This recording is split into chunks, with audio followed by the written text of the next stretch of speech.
नमस्कार, दिन भर की बड़ी खबरों में आपका स्वागत है। मैं हूं प्रिया और आइए नजर डालते हैं अब तक की कुछ मुख्य खबरों पर। सबसे पहली खबर, दूसरे चरण के मतदान के लिए कांग्रेस ने अपनी पूरी तैयारी कर ली है। राहुल गांधी ने अपने 3 दिवसीय उत्तराखंड दौरे के बाद अब छत्तीसगढ़ का रुख ले लिया है।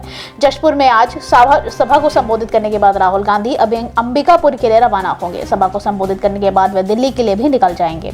बता दें कि कांग्रेस नेता राहुल गांधी अपने विशेष विमान द्वारा आज 12 बजे अंबिकापुर पहुंचेंगे।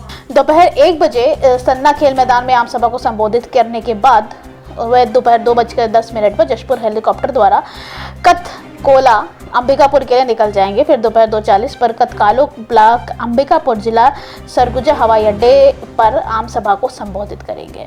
अगली खबर, कांग्रेस अध्यक्ष मल्लिकार्जुन खड़गे ने मध्य प्रदेश की राजधानी भोपाल में गंगा जमुना तहजीब पर शहर बताते हुए आज आरोप लगाया कि भारतीय जनता पार्टी और राष्ट्रीय स्वयंसेवक संघ के लोग मिलकर इस वातावरण को खराब कर रहे हैं। खड़गे ने भोपाल में कांग्रेस प्रत्याशियों के समर्थन में आयोजित जनसभा को संबोधित करते हुए कहा कि भोपाल का वातावरण गंगा जमुनी तहजीब का वातावरण है जो सबको मिलजुल कर रहना सिखाता है, लेकिन भाजपा और संघ के लोग इस वातावरण को खराब करते हैं।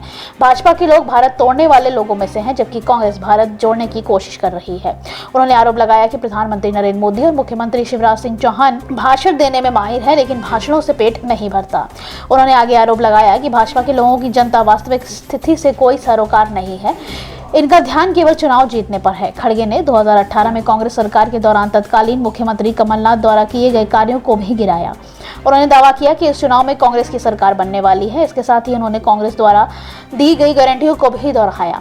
खड़गे ने कहा कि कांग्रेस सरकार ने आने के बाद बेरोजगारी खत्म करने, महंगाई कम करने पर लगाम लगाई है। कांग्रेस अध्यक्ष ने आरोप लगाया है कि भाजपा के लोग दिया सलाई के डिब्बे में अपने जेब में रखते हैं और समाज के लोग को आपस में भड़काकर उसमें आग लगाते हैं।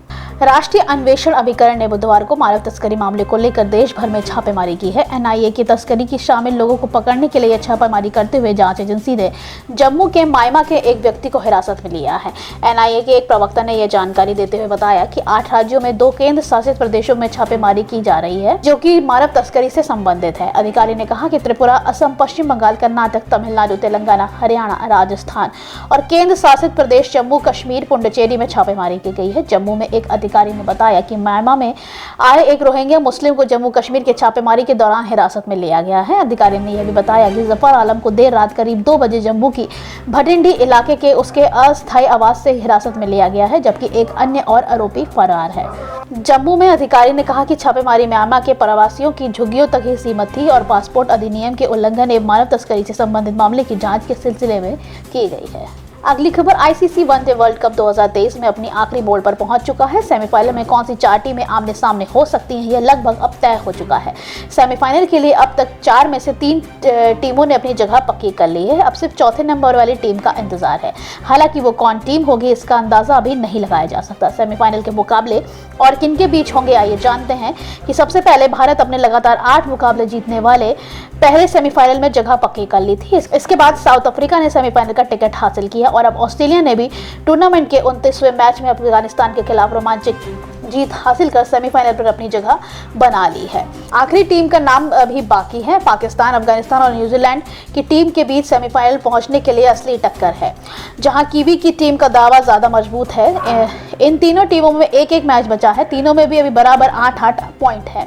न्यूजीलैंड की टीम अगर श्रीलंका को हरा देती है तो पाकिस्तान और अफगानिस्तान वर्ल्ड कप से बाहर हो जाएंगे। अगर न्यूजीलैंड हार जाए और पाकिस्तान इंग्लैंड को हराकर सेमीफाइनल में पहुंच जाएगा तो फिर भारत और पाकिस्तान का आमना सामना सेमीफाइनल में हो सकता है। अफगानिस्तान तभी सेमीफाइनल में आएगा अगर न्यूजीलैंड और पाकिस्तान अपना मैच हार जाते हैं और वे साउथ अफ्रीका को हरा दें।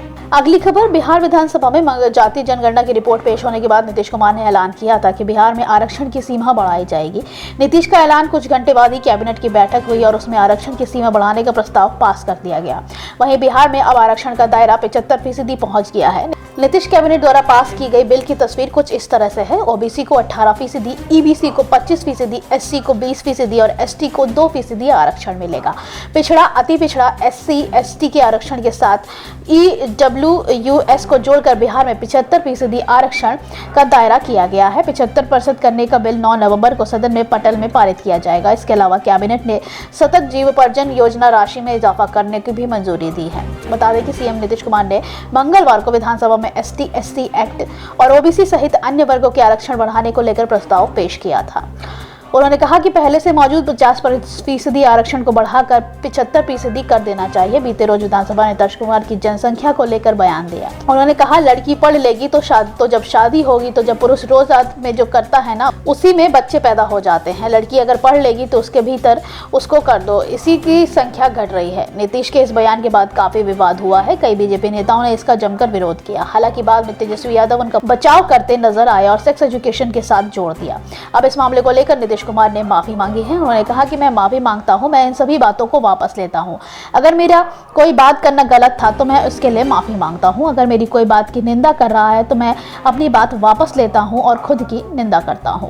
अगली खबर, रामचरितमानस पर विवादास्पद टिप्पणी के मामले में सपा नेता और एमएलसी स्वामी प्रसाद मौर्य की मुश्किलें बढ़ती नजर आ रही हैं। प्रभारी जिला जज सुभाष चंद्र तिवारी की अदालत ने मामले में दाखिल निगरानी याचिका मंजूर कर ली है। साथ ही सुनवाई की अगली तिथि 11 दिसंबर को तय कर दी है। सपा नेता स्वामी प्रसाद मौर्य को नोटिस जारी करने का आदेश भी पारित किया गया है। अधिवक्ता अशोक कुमार की तरफ से दाखिल निगरानी याचिका में कहा गया कि स्वामी प्रसाद मौर्य की टिप्पणी देश और विदेश में असंख्य हिंदुओं की आस्था को ठेस पहुंचती है।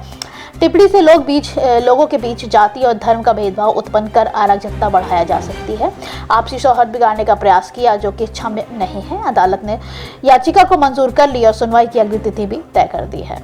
अगली खबर, ऑल इंडिया मजलिस-ए-इत्तेहादुल मुस्लिम के प्रमुख असदुद्दीन ओवैसी ने प्रधानमंत्री नरेंद्र मोदी पर जमकर निशाना साधा है। उन्होंने कहा कि पीएम मोदी जाति के आधार पर वोट की अपील कर रहे हैं, लेकिन अन्य पिछड़ा वर्ग के साथ न्याय नहीं करना चाहते। प्रधानमंत्री नरेंद्र मोदी हैदराबाद के लाल बहादुर शास्त्री स्टेडियम में कहा था कि जनता के आशीर्वाद से भाजपा का पहला मुख्यमंत्री पिछड़ी जाति का यहीं से बना।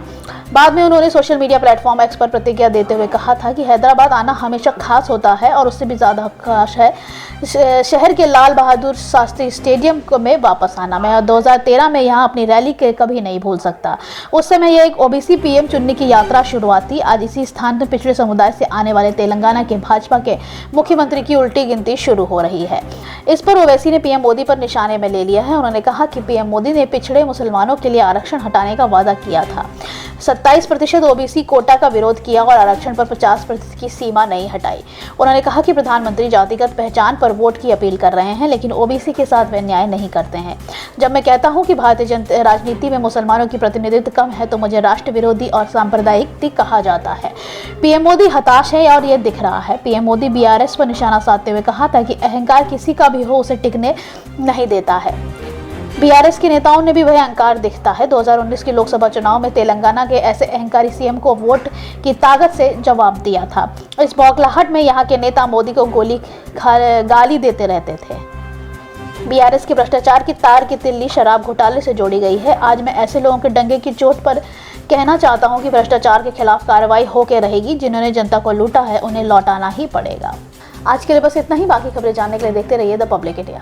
धन्यवाद।